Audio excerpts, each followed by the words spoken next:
What's going on, guys, and welcome back to another video. Today we're going to be looking at another inexpensive smartwatch. This one here is the Zeblaze Vibe3 HR, and I am happy to say that I finally have found a good one for the price. This here is an excellent watch for your money, but let's go into some further details and figure out exactly why I say that. Now, this watch, unlike most of the ones we've seen, actually comes in a very nice box. I should start by saying this watch is around $40, so it's roughly twice the price of the previous one that we looked at. Now, that being said, it's about 10 times the quality, and it really shows. So your extra $20 that you would be spending on this is well worth it. So, again, packaging, very nice. The overall fit and finish of the watch is also very nice. So the graphics on the box are quite nice. It's a nice sturdy cardboard. We got a little QR code in the back here, which I believe takes you to the app. It's a model Vibe3 HR. A little bit of branding there and your heart rate logo. And yes, this one has a functional heart rate sensor, so awesome to that. Let's open this up, which is proving to be slightly more difficult than I expected. And inside we are presented with a very nice little foam padding piece here and the watch itself. So first of all, let's look at what we get for accessories. It's not much, spoiler. In this little box, we have our charging cable, which is extremely proprietary, so don't lose it. If you lose it, I don't know if you can buy another one, so out you come. Toss that to the side. And it is a just standard USB to whatever the heck that is. It's a little magnetic coupler type thing. So yes, we're looking at a watch that is water resistant. Now, on the eBay listing I saw, it said that it should be waterproof so you can take it swimming and things like that. However, in the instructions for the watch, it says not to do that. It's basically splash resistant and able to handle some moderate water contact, but you shouldn't bathe with it or take it swimming. So I'm not going to be testing that because I actually like this watch and I don't want to destroy it. So let's pull it out, take a look at it. Back there's the instructions, all in English, just basic information. We won't bore you with that. So box out of the way, and overall this is a very nice watch. It's quite heavy, actually very heavy. And it's actually made, the top bezel is a brushed aluminum, which is quite nice.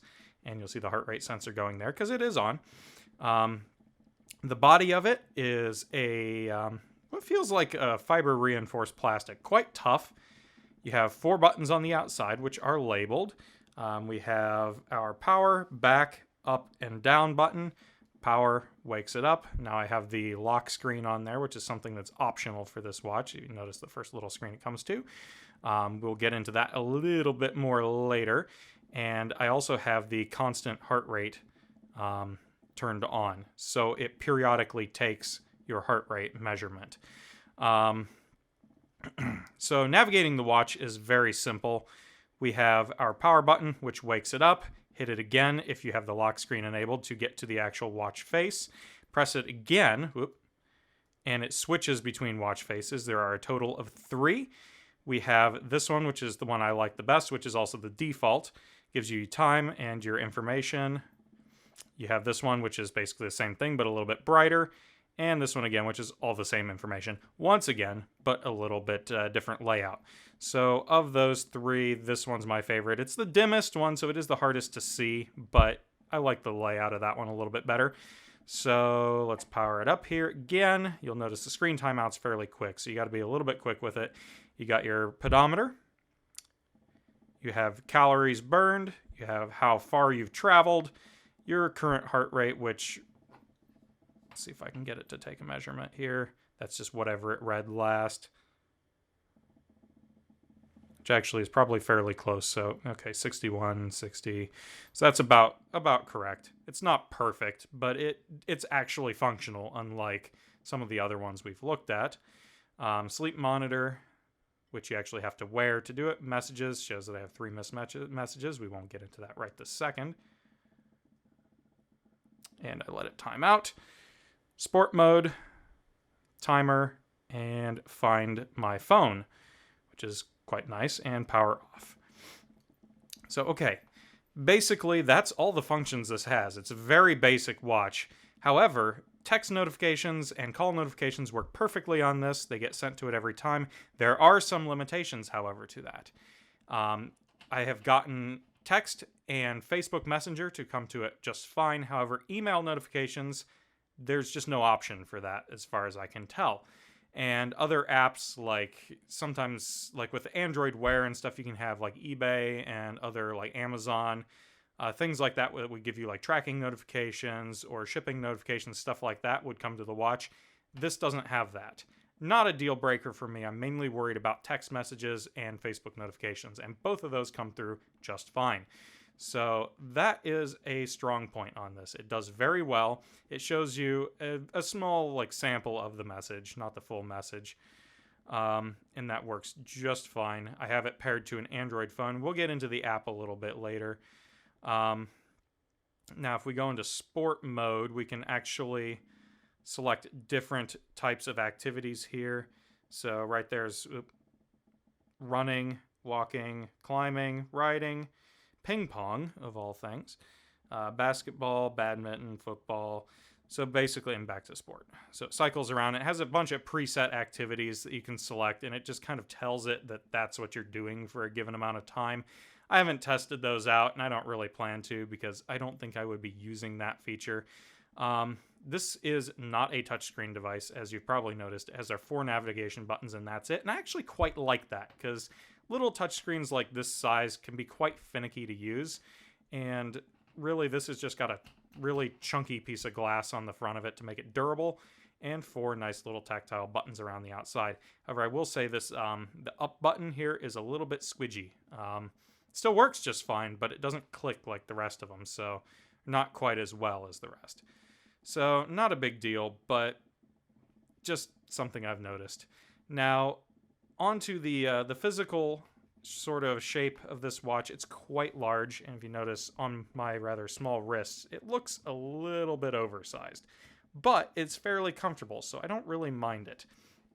The band is a kind of a mix between a plastic and rubber. It's fairly smooth. It's not sticky like some bands are.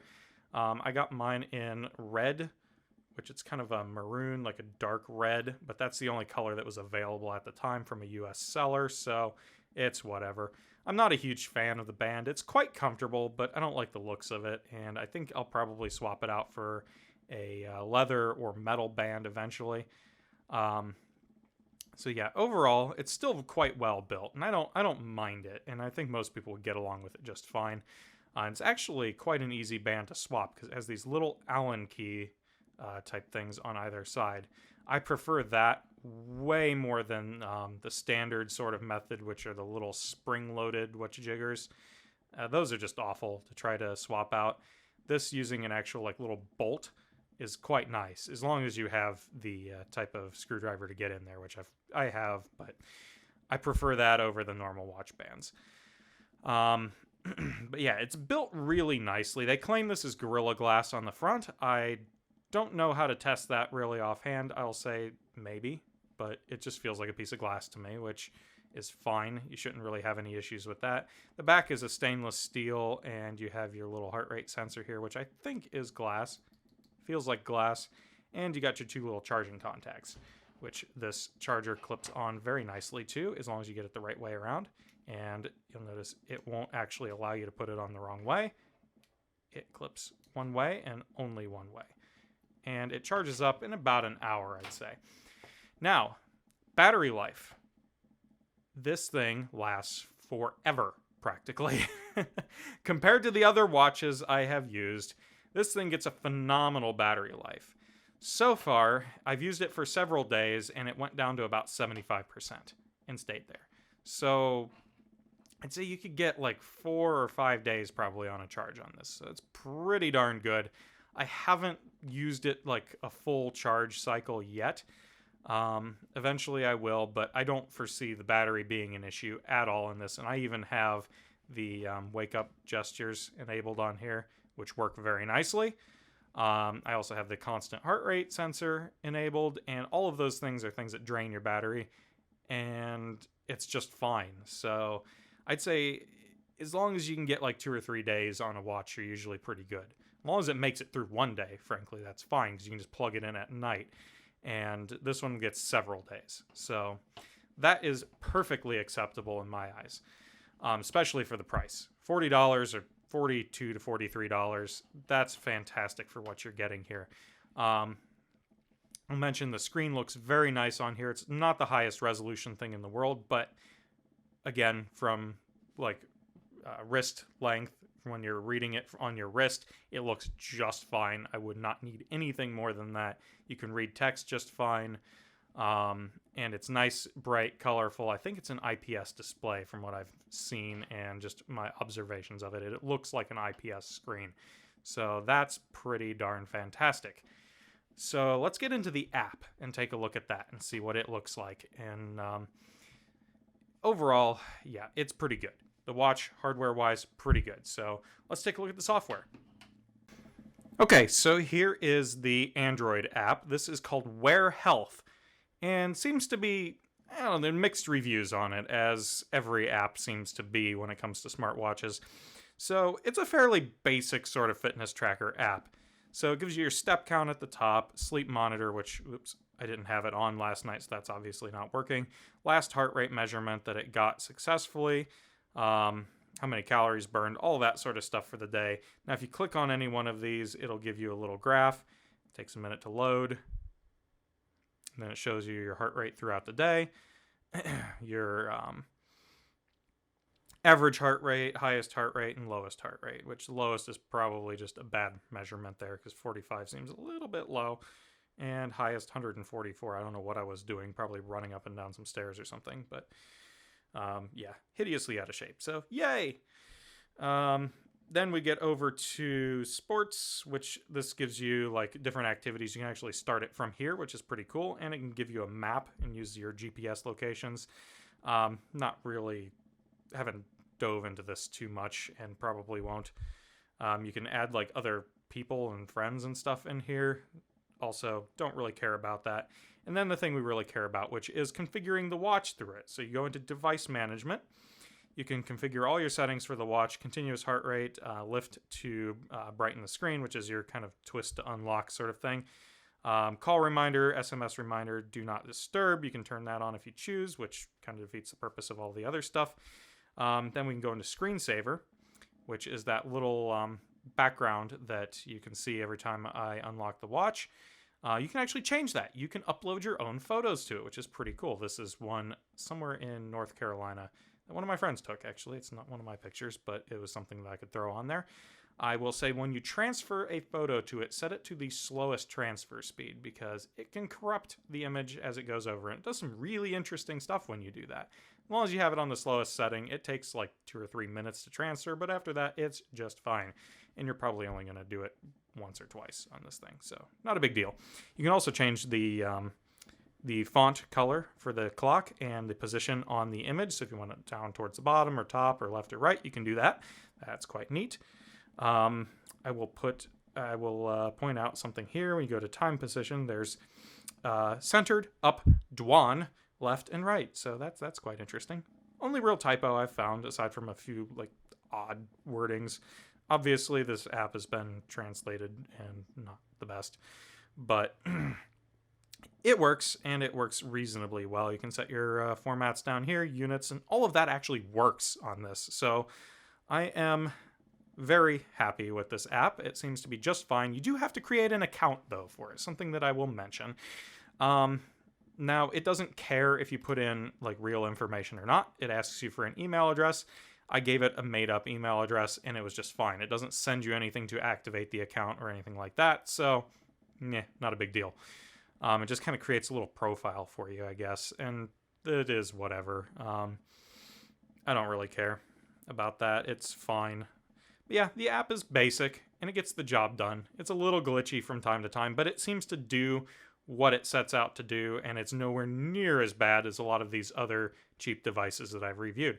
So, that being said, what do we think about this watch? I've already said what I've thought about it, but It's pretty fantastic. Honestly, for $40-ish dollars, sub $50, this thing is great. It's built really nicely. It supposedly is waterproof. We're not going to test that because I don't want to destroy it because I actually want to use this. The band is okay. The screen is very nice. The buttons are quite nice. Heart rate sensor works. I don't know if it's super accurate, but it works. And yeah, honestly, it seems to track steps pretty well. It matches up with my Google Fit settings and all the results and all of that pretty reasonably. And yeah, it's really pretty good for the money. So I cannot complain, and I really can't point you away from this. I think the Zeblaze Vibe3 HR is a fantastic option if you're looking for a budget smartwatch. Now, there's plenty of other better ones out there in higher price brackets, but so far, this has been the best value smartwatch I have run across. So, if you're looking for something that's sub $50 and you like this sort of aesthetic, there's really no reason not to pick one of these up, I'd say.